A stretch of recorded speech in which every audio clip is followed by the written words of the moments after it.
My name is Louise van Schijk. I work at the Klingenau Institute as a senior research fellow, and for the past 2 years I've also been the project leader of this project on the politics of energy security and green growth. It was a very interesting project, and especially since so much happened in the last 2 years in the field of climate change politics. The Paris Agreement was agreed upon on climate change, and that made such a change for the way people think about climate change. Business sector is interested, and countries are, everybody realizes now more that things are really moving on with regard to emission reductions, for instance.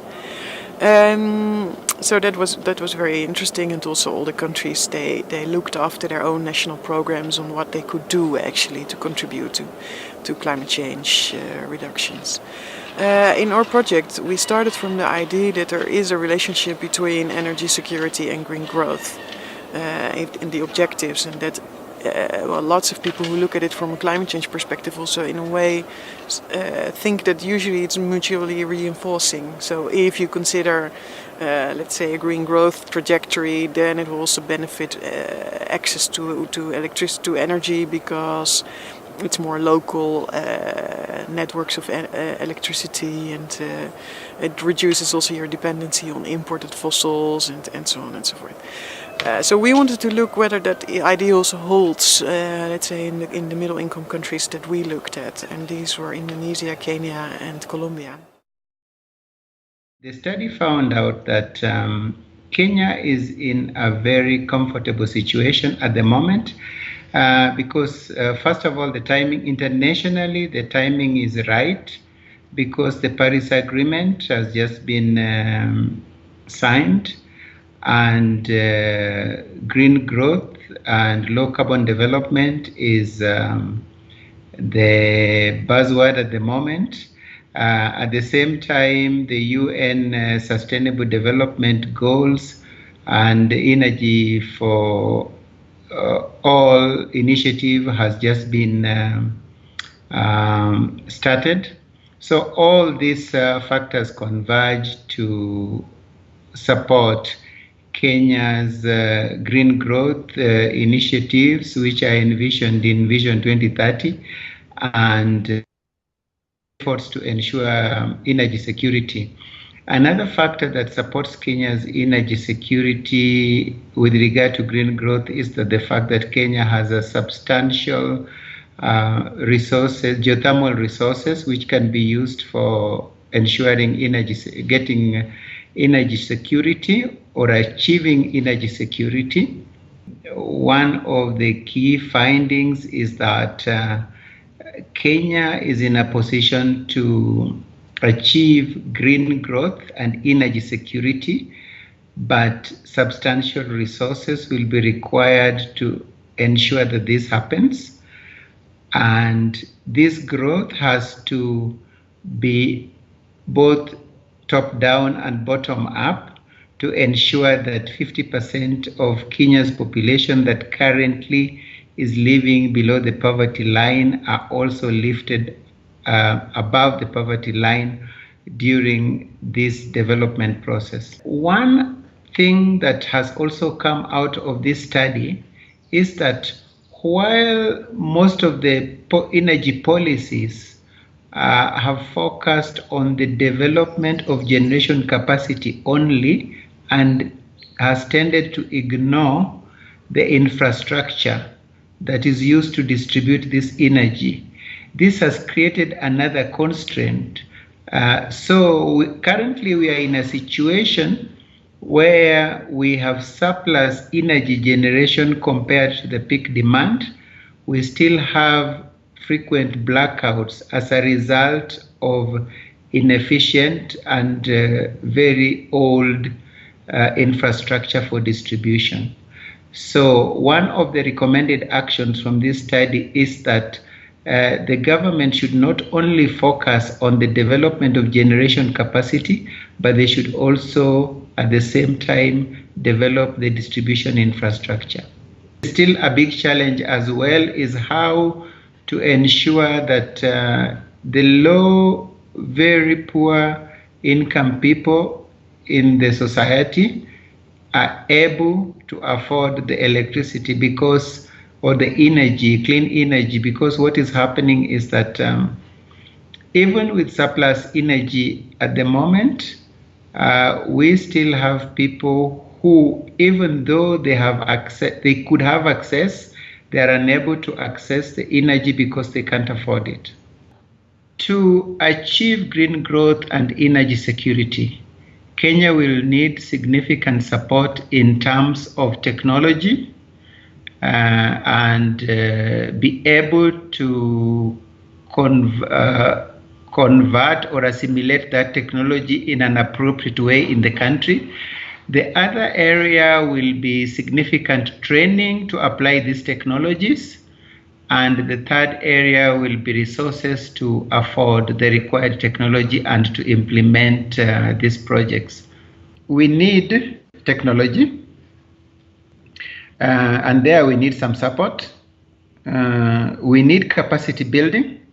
This is basically to be able to implement the technology. Like if it's solar equipment, you need to be able to install them, you need to be able to maintain them. And then resources maybe to be able to afford the technology. From an energy perspective, Kenya has a lot of renewable energy resources. We have geothermal, we have wind, we have hydro energy, and also we have a lot of sun. And what we need is the technology to be able to tap on these energy resources. And this can, energy is a major driver of development and has been identified as such in Vision 2030. So without energy, Kenya cannot implement green growth. But with energy, this is going to be very feasible. One of the areas of potential challenges that the study has identified is the recent discovery of oil, gas, and coal, which are established sources of energy and which Kenya might be tempted to use as an easy source of energy, but this would threaten the green growth strategy that has been developed in this study. My role in this study was basically to provide the insights of a native Colombian on the issue of green growth and energy security, but mostly on trying to untangle what are the challenges and what are the opportunities for green growth to take hold in the country. This, of course, means not only focusing on technical issues of energy security, but most importantly on the political issues that might affect or might contravene the policies that are in place or that are likely or that we wish would be in place and implemented. Is fundamentally based on oil prices. So a crash in oil prices had major implications on the growth path, on the expected growth path, and therefore on the budget availability for implementing all sorts of policies, including green growth. So this is one part that is important to highlight. A second part that is important to highlight is that as every middle-income country, we face similar challenges: rapid urbanization, the challenges of keeping up a growth rate that can, and with that, a better distribution of wealth. Colombia it has very high rates of inequality, probably the highest in Latin America. So there are these combined issues. But what stands out against other middle-income countries is, of course, the conflict, the Colombian conflict. And today, we had hope that at this time we would have already a peace agreement already on the first phases of implementation. But unfortunately, or not necessarily unfortunately, but what the voting, the popular vote on the peace agreement showed was a very fragmented country with 62% of voters actually not casting a ballot, which is quite shocking for such an important issue. And the other remaining voters pretty much divided half and half between voters that endorsed the peace agreement with the guerrillas and another half that didn't. So I say this is not necessarily a bad thing because it shows the reality of the country. I think when you do a political economy analysis, the idea is, there are basic ideas behind doing a political economy analysis. One is to understand effectiveness of aid, for example. How can aid be, foreign aid can be more effective, or for that matter, how can public investment in the country be more effective? On that, sort of following that, a political economy analysis is incredibly important because it allows you to have a snapshot of the institutional architecture of the country, the political arrangements, and how these two combine.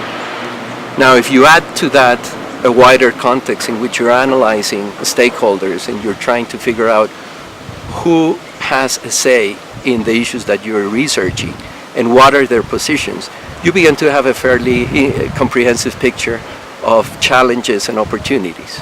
Energy security in this country has been a sector that has been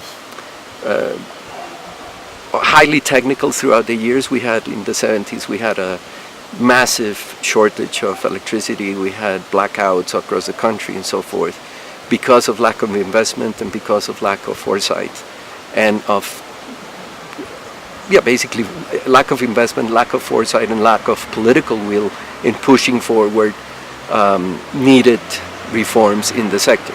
Now, after that happened, the sector actually professionalized itself.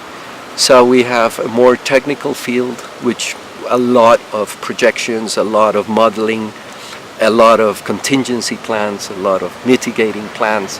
So all the sort of knowledge and know-how is in place, as well as the institutional arrangements that deal with the energy sector.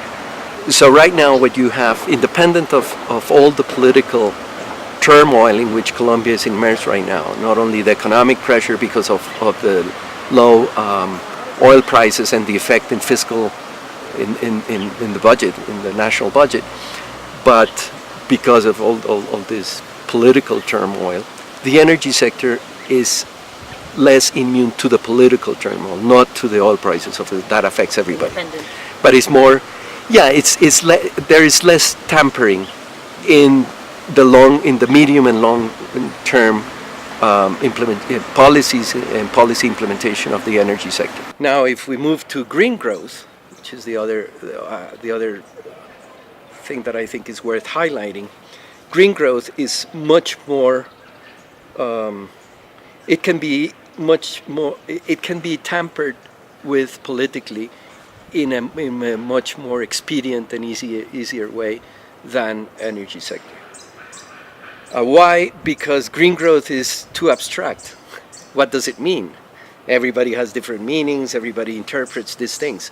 But now when you land this in the reality of the country, what you have is a very complex situation, because you have, on one side, the political arrangements of the country are such that you have a lot of alliances between different political parties. You don't have a predominant political party that is giving up, is providing the policy guidelines and in the implementation. But on the contrary, you have public institutions that are divided in different political factions, which means that the heads of these political parties don't necessarily buy into green growth strategies or sustainable development. For the study, we'd like to look at maybe the interaction between energy security. Energy security is the uninterrupted availability of energy sources at available prices, on the one hand, and on the other hand, green growth, which is a bit more of an elaborate definition. Green growth is, as the OECD puts it, fostering economic growth and development while ensuring that natural assets continue to provide the resources and environmental services on which our well-being relies. And basically this green growth definition of OECD says that you have to grow within environmental constraints, but you can grow. Indonesia is an interesting country in the sense that it consists of thousands of islands. It's an archipelago, and although there are 5 big, large main islands, still the population lives on this. So 6,000 of the islands are inhabited. Indonesia has a lot of resources. It has coal and oil and gas, but it also has a lot of renewable energy. And so far, I think it's fair to say that the main engine of growth has been commodity export. And the aspiration of Indonesia is to move from exporting primary commodities to value-added manufacturing, to take a larger part of the value added. Indonesia is growing fast. It's a middle-income country, and it is expected to have a lot of what you call middle-class affluent consumers in the coming decade. And that means that with a high growth rate of 7 or 8%, if you can manage to achieve that, that means that there's going to be a lot of energy demand. Energy demand is going to grow very fast. In the power sector, currently there is 60 gigawatts of installed capacity. And the expectation is that in the next 10 years, they will need another 80 gigawatts, so more than double the total installed capacity. And that requires a lot of investment. Yeah? So the current prognosis is it requires $150 billion in investment, half of which is taken by the state-owned utility and half of which comes from the private sector, what you call independent power producers. And since the fiscal space is limited and the domestic financial markets are what you call shallow, a lot of these investments will need to come from abroad. So you need foreign investments, public foreign investment, but also private investments. And this is arguably the biggest challenge in Indonesia at the moment for growth. If you cannot mobilize those investments, that might hamper growth. There are reasons to assume that this is going to change, and the reason why I think that green growth might become more interesting in Indonesia, or interesting for the Indonesian government and for businesses, is first of all because renewable energy and energy efficiency costs are going down fast. So it becomes competitive even if you don't take emissions into account. Secondly, I think that now that Indonesia has committed to the Paris Agreement on climate change, you see that the new pledge that they propose is 29% reduction without support, up to 41 with international support. And that is significantly higher than the 2020 target that they had earlier. And as a consequence, whereas the 2020 target mainly depended on forestry and land use change to cut down the emissions, in the new NDC target under the Paris Agreement, the energy sector will have to change considerably. So 1/3 of all the emission reduction under the Paris Agreement in Indonesia is expected to come from the energy sector.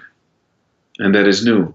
And then I think a third reason why green growth might become more interesting is because it by its very nature, it balances different benefits. So it balances costs and availability with what climate people call co-benefits, such as mobility, employment, local air pollution. And this is going to be more important.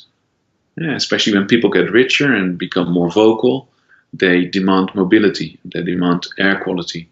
in Jakarta. Jakarta is not a nice city in terms of traffic, to say it mild.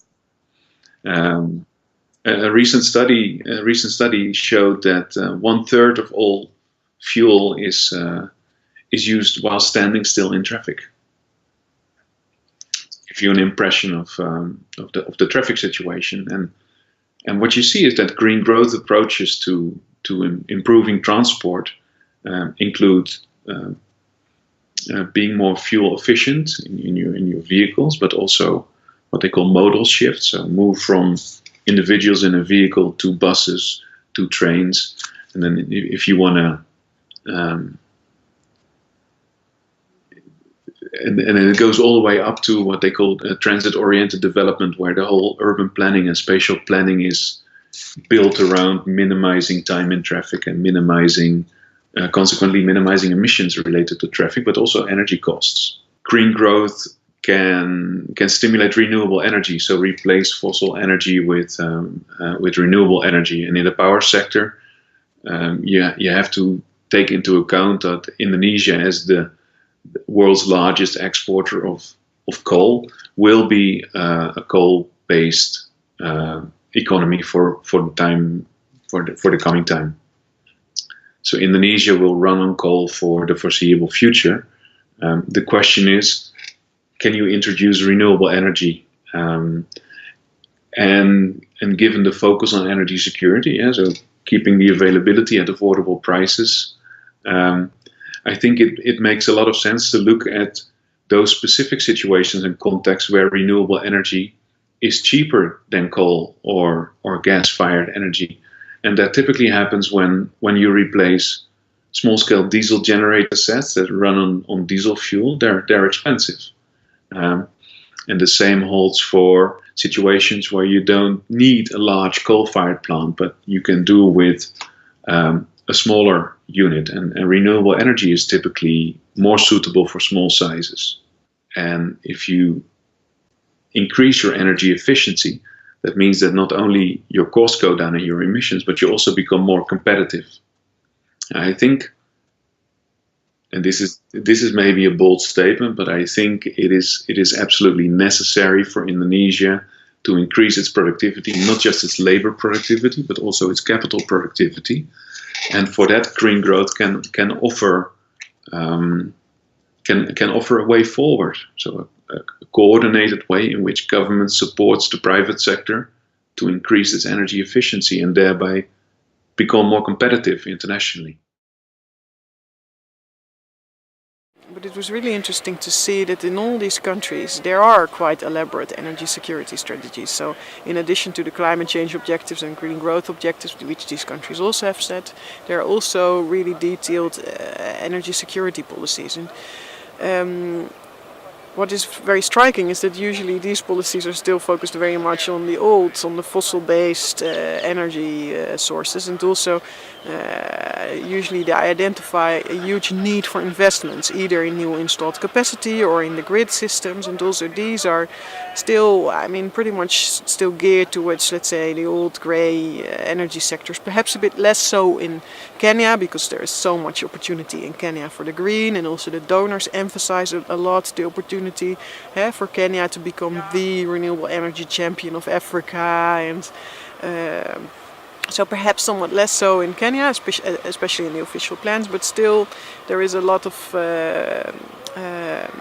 there's also not really, I think, the public belief in these countries. Yes, with happy few, yes, they think climate change is very important, green growth very important, but with the majority of the people and the people active in the energy sector, it's still a strong belief that, let's say, the fossil base is the engine for economic growth. At the same time, this new climate change reality has kicked in after Paris. So investors and also interest, it should not be taken for given that this is the opportunity, that this is the way forward. So this is at the same time also the opportunity now, let's say, to really rethink the plans and rethink also opportunities. Those who want to promote really climate change and green growth in these countries and avoid future emissions. I think about Indonesia. I mean, it's a huge emitter. These political factors have to be looked into much more and have to be taken much more into consideration. Because otherwise it just it won't happen. So think about the politics of it, and not only the technical economic potential, and also see how international investors can even be more made to realize that when being asked for supporting national plans or investments into the old sectors, whether that's really a wise thing to do in this, let's say, new Paris reality.